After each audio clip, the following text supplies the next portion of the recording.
Even the biggest supporters of Cal are picking the Auburn Tigers.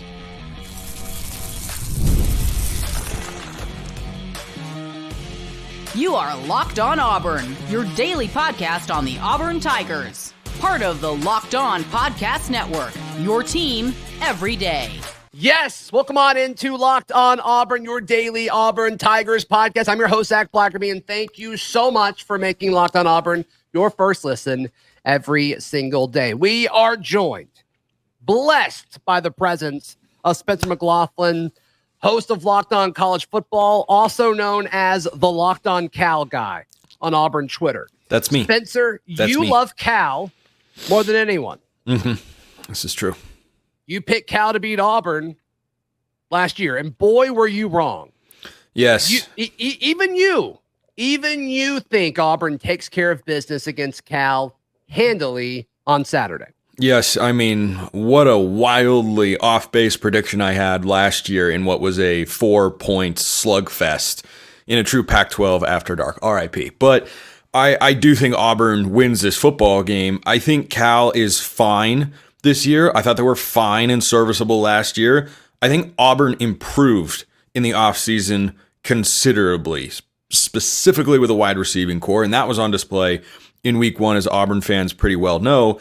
And I think Cal is about the same. So if you give me a matchup that was close last year, weird, but close, and a competitive football game, and you go down to Jordan-Hare Stadium, and you give me a better Auburn offense and a Cal team that is fine, I think they're okay. I think. But I don't have a lot of confidence in that. Yeah, I go with the Auburn Tigers in this football game. Yeah, this is it took everything for Auburn to win the game, but they did everything to lose the game a year ago. I mean, they fumbled, I think it was Payton's first run of the game, and then Jarquez Hunter, when the game was done, they just needed to ice it. Jarquez fumbled it. I mean, it took a lot of fluky things for that game to be close, and Auburn still won it. All of the variables pointed towards Cal. It was Hugh Freeze's first road game during the Freeze era at Auburn. The game was being kicked off at 9 o'clock Central Time, which what Auburn's used to. And there was just kind of a lot of weird. Now all the variables, I think, point towards Auburn this Saturday, with Cal traveling here, with it being at Jordan-Hare Stadium, and then obviously with this really exciting freshman class really hitting the ground running at Auburn. To me, I think everything points towards the Tigers here. Yeah, it'll be a much more considerable test than Alabama A&M. There's no question in my mind about that. But do I think this is the best team that Auburn is going to play in the next several weeks? No, it certainly is not. Now, are they better than Arkansas?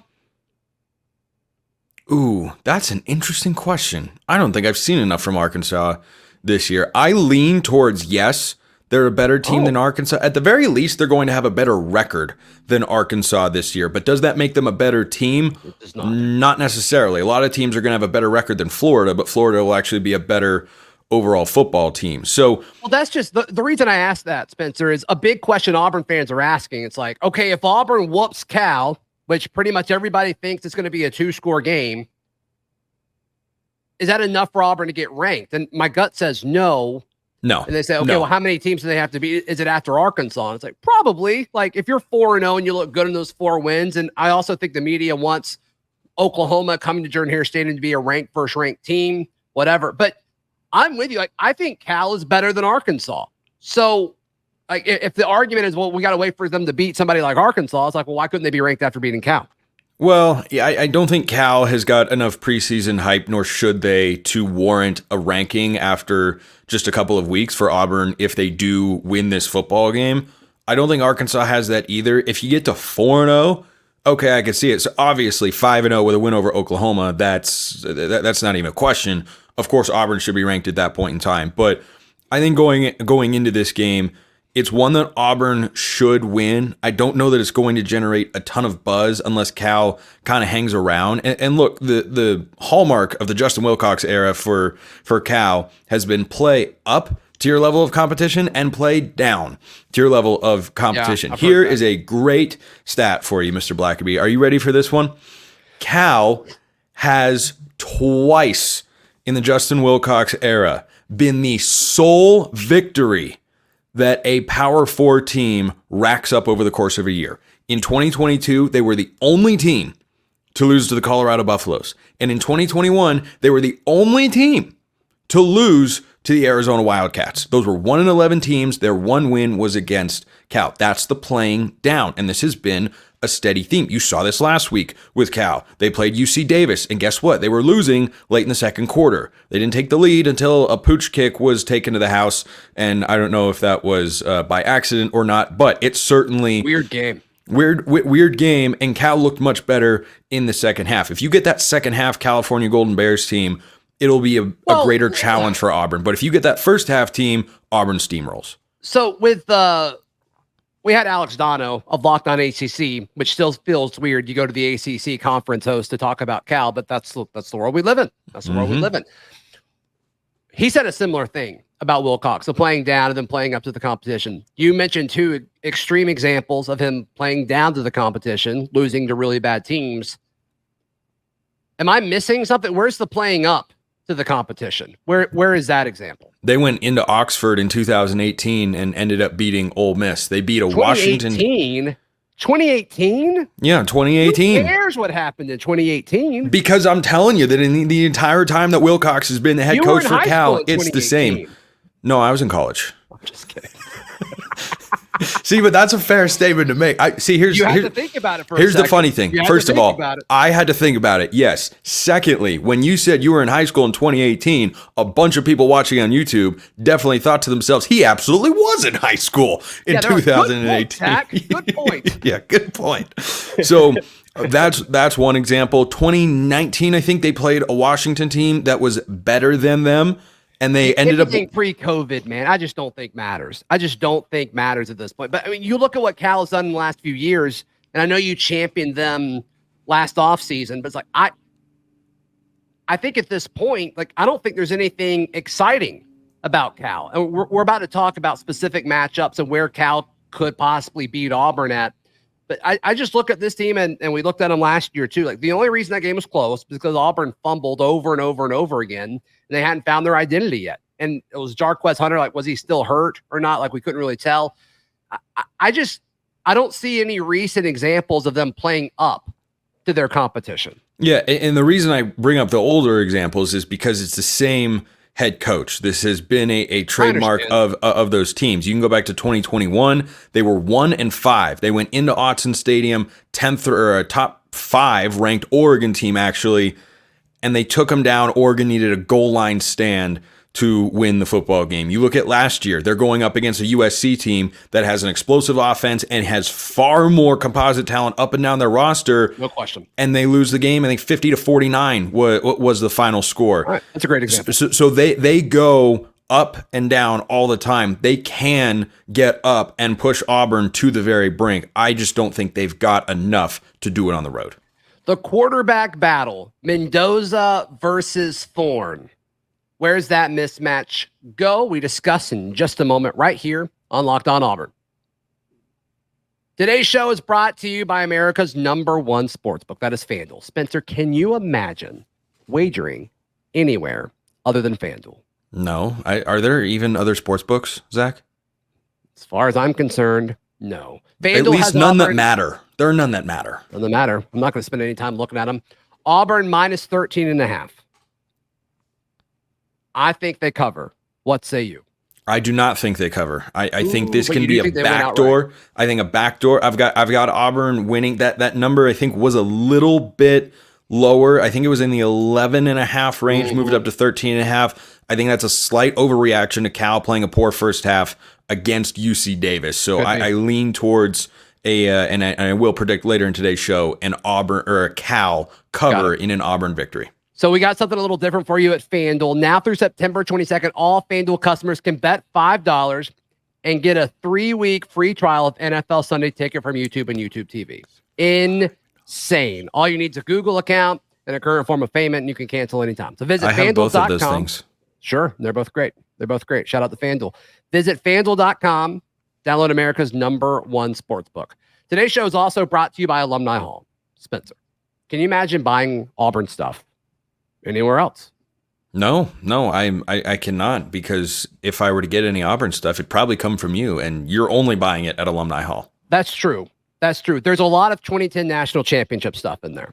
Thank you for that. I love doing these shows just to hear that reference every time. Yep, no question about it. Spencer loves the Oregon Ducks, and so therefore he does not like Michael Dyer and Cam Newton. I can't imagine what that feels like. Alumni Hall has jerseys. They've got 2010 championship gear, whatever it might be. You're so mad at me right now. You're so mad at me right now.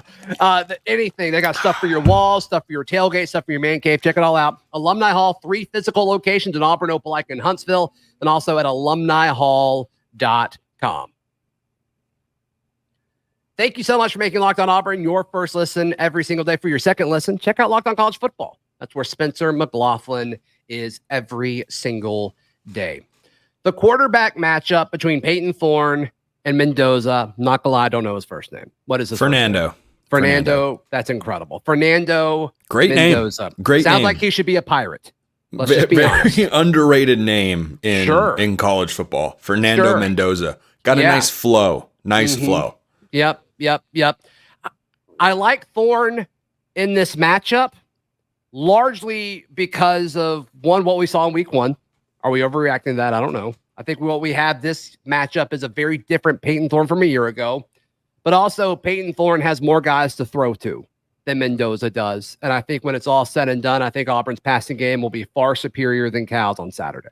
I think he's got more higher end guys to throw to, but even with a couple of injuries, I like this Cal receiving corps. Now I'll talk about in a moment what they put on the tape week 1 against UC Davis, but Maven Anderson, Isaiah Hunter, and Mikey Matthews, the Utah transfer, that's a really solid trio. If you put them up against other receiving corps in the ACC, they're not going to be at the very, very top, but they are certainly not going to be bottom dwellers either. These guys are capable playmakers and provide a much more legitimate test than Alabama A&M did for this Auburn secondary. And what I wonder about in this game, Zach, is who is Fernando Mendoza looking at? If anybody, maybe he's just reading the defense, which is what some offensive coordinators would probably prefer, but who's he looking at on 3rd and 6?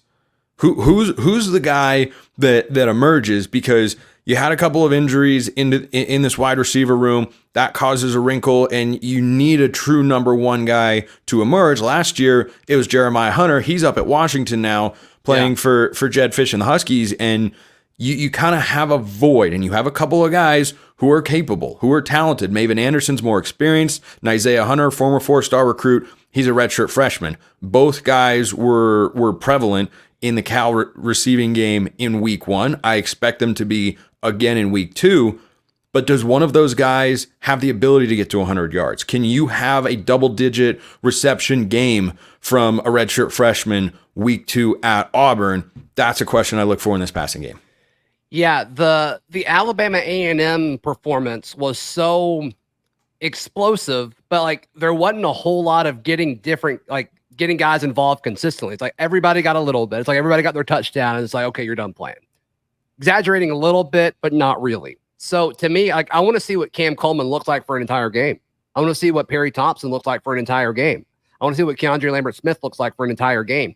And I think over the course of 60 minutes, which they didn't play 60 minutes against Alabama A&M. Did you know Auburn invented 10-minute quarters? Did you know that?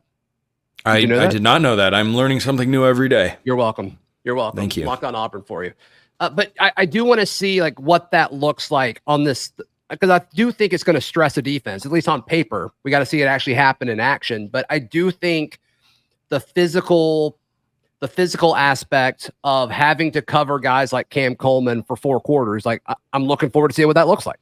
Yeah, and the UC Davis offense had success in the first half. They were completing some passes. They were running the football pretty well. There were a lot of missed tackles on this Cal defense, and that was certainly a concern.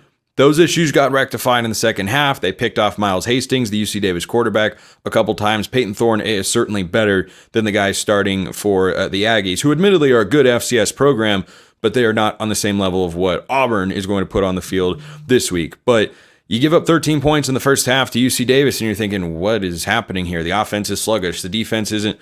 Then the defense makes some adjustments, and they pitch a shutout in the second half. And that's much more what we've become accustomed to seeing with Justin Wilcox at the helm for this Cal defense. And I think they are capable of being better than they were last year. I just don't know quite yet if they're going to address some of the problems they had last season that haven't historically been the case. I think we have to, wait and see what happens kind of in the early portion of this Auburn game to get a feel of how much better that Cal defense could actually be. But I want to go back to this quarterback matchup for a moment here, Zach, because Mendoza is a really interesting guy. For those Auburn fans who don't know, he was on the roster last year when these two teams played in Berkeley. He did not play because he was the third string quarterback. And by the end of the year, Cal had so much quarterback turmoil that he ended up taking the starting job from now Auburn wide receiver Sam Jackson and the former NC State transfer Ben Finley. And he was good enough, and he was certainly better and more consistent than those two guys. Did not wow me in the first game. This passing attack as a whole, Mike Blesh, the offensive coordinator, he's new in there because Jake Spavital left to go be the offensive coordinator at Baylor with Dave Aranda. And I think that was a pretty significant loss because one of the reasons I liked Cal last year was that they brought in a new OC. Spavital was really good. Blesh is running the same sort of system. There's a lot of RPO. It is a lot of RPO. There's not a lot of traditional drop back passing in this game. There was not a lot of explosive passing in this game from the Cal quarterback. So interested to see how that plays out. 15 of 22, which is fine from an efficiency standpoint. 158 yards. Yeah, 100. That's what they were, and that's what it looked like. Now, a lot of checkdowns. Yes, there were a good amount of checkdowns. Is more about the lack of a desire to go down the field. I think he was only about 1 of 2 passing the ball 20 yards or more down the field. Well, 4 of those were to Jaydn Ott, and all of those were checkdowns or like passes like right around the line of scrimmage. No, but I'm saying passes that traveled more than 20 yards down the field. I'm pretty sure Cal only attempted 2 in the entire game. So this is an RPO heavy offense, and they just did not demonstrate. Now, maybe we have seen teams do this before. Maybe they're saving something for this Auburn game because they know this is a greater challenge than what UC Davis presents. Maybe they feel like they can push the ball down the field, but they didn't want to showcase all those sorts of concepts against the Aggies because they want to do it this week against the Tigers. But if you're not able to be explosive, I just don't see Cal having the horses, particularly with how the offensive line played last week, to go string together consistently 8, 10, 12 play drives. You need a couple of chunk plays. And one of the reasons I'll give Cal this aspect of it, that there weren't a lot of passing yards available in that game to Fernando Mendoza. Number one, they weren't taking a lot of downfield shots. But number two, their defense created a couple of turnovers and gave them some short fields. So the numbers probably aren't quite as bad as it sounds like in there, where you hear a guy go for under 160 yards passing. But I think that's a fascinating element of this game. If I'm Auburn, I bring safeties down in the box. I say, you prove to me, Isaiah Hunter and Maven Anderson, that you can go over the top and that Fernando Mendoza can deliver those sorts of passes. If they showcase it, okay, you make adjustments, but you force them to push it down the field. Yeah, and I do think that's what Auburn is going to do against Cal. I think the fascinating question, we've been talking about it all week here on Locked On Auburn, is what does Cal do to stop Auburn? And we discuss that in just a moment, right here on Locked On Auburn. Spencer, can you imagine hiring anybody not through LinkedIn Jobs? No, that would be such a foolhardy and dumb decision, Zach. Give me a few adjectives of somebody that you might find applying for jobs. Capable, jobs. Prolific, detail-oriented. Yes. Grinder. Give me somebody that you would find posting your job somewhere else. Describe that employee. Inaptly qualified. Not up to par. Sure. The wrong hire. Wow. Well, LinkedIn, it's not just a job board. LinkedIn helps you find professionals you can't find anywhere else. And it's as simple as that. Post your job for free at linkedin.com/lockedoncollege. That's linkedin.com/lockedoncollege to post your job for free. Terms and conditions apply. Spencer McLaughlin, host of Locked On College Football, also known as the Locked On Cal guy. If you're Cal and you're trying to stop Auburn, this is an Auburn team that just erupted through the air. They hardly used Jarquez Hunter, Damari Austin, Jeremiah Cobb. They're 3 talented running backs. They They hardly used them at all against Alabama A&M. If you're Cal, do you still say, yes, the running game scares me more than Payton Thorne, or do you treat them kind of like a balanced offense? I think you have to force Payton Thorne to showcase that passing attack. I agree. Is capable of doing more than just putting up points on Alabama A&M. I think that's where you have to come at this if you're Justin Wilcox and the Cal defensive coaching staff. Now, if that happens, you might have problems. Depending on how you play in the line of scrimmage on that side of the ball. Because for Cal last week, I felt like their defensive line did a good job against UC Davis. I know it was just UC Davis, but if you talk about the Auburn passing attack and how good it was, you say, okay, well, what did Cal do well? That was something they did well. UC Davis did not run the football effectively last week in Berkeley. If you can have any sort of success keeping the ground game in check, I think that's where you want to be. And then you have to leave it up to the defensive back. So we're certainly a confident bunch after pulling off 3 interceptions. I think one was by a linebacker, but they had 3 interceptions in week 1. So they did a good job forcing turnovers the way that they needed to help the offense, give them better field position, pull away, win the football game. But if I'm Cal, I look at this and say, hey, if Payton Thorne is really that in sync with Cam Coleman and the wide receivers and Keandre Lambert-Smith, who I'm a big fan of, then go for it. But you have to make them prove that first. Just in the same vein that Auburn should say, hey, Fernando Mendoza, can you push the ball down the field? Can you complete something that's not an RPO? If so, we'll back off and we'll make adjustments from there. But if you can't complete a downfield pass, we might play a lot of single high safety or bring some cover zero pressure. Where are you with Jaydn Ott and his role in this? Left the game, third quarter with an ankle. Ankles, you never really know. I assume he's going to play. But do you think he's going to be 100%? I mean, it's impossible for us to fully know, but how big of an impact is that on this game? Well, he's listed as probable. And if you go to the offensive numbers for Cal last year, it's a sizable impact. Yeah. As he went, Cal's offense went last year. And it's not just the production that he gives you in both the rushing and the passing game, because he is dynamic at both. He led the Pac-12 in rushing last season, and he is also an excellent pass catcher. But it's the threat that he poses and what that does to a defense. If Jaydn Ott, carries the ball 3 times on the first 4 plays and totals 25 yards on the ground, averaging 8 yards or so per carry, then suddenly he's going to attract. For Cal. Yeah. Yeah. Suddenly he's going to attract a lot of attention, and that plays into opening up holes in the RPO or in the play action passing game for Mike Blesh and Fernando Mendoza, the OC and quarterback for the Bears, respectively. So I think that if he's at 100% or near it, he's going to play. Mm-hmm. But if he gets knocked out of the game, that's a sizable loss to me, because they put in Byron Cardwell last week. Cardwell's capable. He's nowhere near the playmaker that Jaydn Ott is. Yeah. Jaydn Ott, 14 carries, just 49 yards, did score 2 touchdowns, but that's not a Jaydn Ott stat line that we're used to seeing. It's not, and that comes down to the offensive line, which was one of the reasons that Cal really, it's been a struggle for them each of the last couple of years, and it was not an impressive showing to start the season last week against UC Davis. Yeah. I want to ask you to zoom out just for a second here. That sort of zooming out? Yeah, no, get closer to your microphone, please. This time a year ago, the narrative was by so many people that do national shows like you, hey, Auburn better watch out for Cal. And some people, like yourself, pick Cal. No, we're almost right. Fast forward to this year, though. You're so close.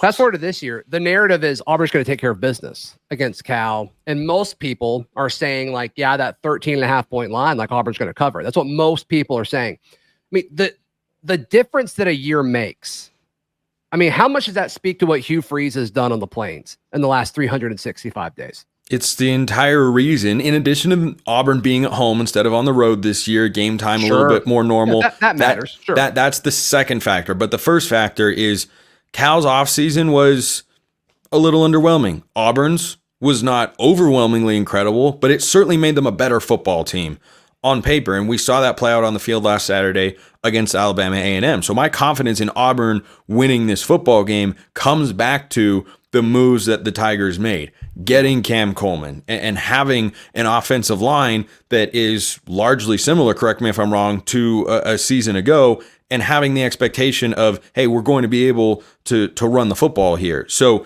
I like what Auburn has done. I think making the change in offensive coordinator is a good one, and I think coordinator changes can do a lot. I have planted my flag on entire predictions solely based on certain coordinators coming, for example, USC. I was on our Locked On SEC squad, and I was the only one whose hand stayed down when the question was asked, everyone's picking LSU, right? And I said, no, I'm picking USC to win. Why did USC win? Because they made the one change that they needed to, which is at defensive coordinator. Yeah. Auburn's offense last year was not good enough. I like that they made a change there. I think the personnel is capable. Is Payton Thorne a world beater at quarterback? No. But is he capable? Yes. He doesn't have to be. No, he does not have to be. So I think Auburn has the better roster on paper. I like the coaching change moves that they made. They're at home. It's why I feel really confident in Auburn in this game. Spencer McLaughlin, how can people check out everything you've got going on? You can go to YouTube, or you can go to wherever you're listening to this podcast right now if you're on audio side, and listen to Locked On College Football, where I keep you up to date with the biggest stories every day in the greatest sport on planet Earth, sometimes even more than just every day, sometimes more than once per day. If you want all the college football content, I'm over there. I also host Locked On Ducks, talking all things Oregon. And Zach, I feel like most people in the audience here already know what my Twitter handle is. It was different last year. We've made a change there, just like Auburn with the offensive coordinator role. It's at S McLaughlin CFB. You can find me over there, and I'm sure Auburn fans will do so, but maybe not in such large droves because I think they're going to win. Yeah. Tweet at him and let him know that Michael Dyer was not down. He's down. And Seth Williams did score that touchdown. Okay, that I'm not going to dispute. That was just a moment that made me slam my hand into a couch. But that one just happened. I get it. It did happen. It did for sure. Spencer McLaughlin, thank you so much for your time. As always, go check out Locked On College Football right now, this second. Please like the video. Please subscribe. We'll see you next time. This has been Locked On Auburn.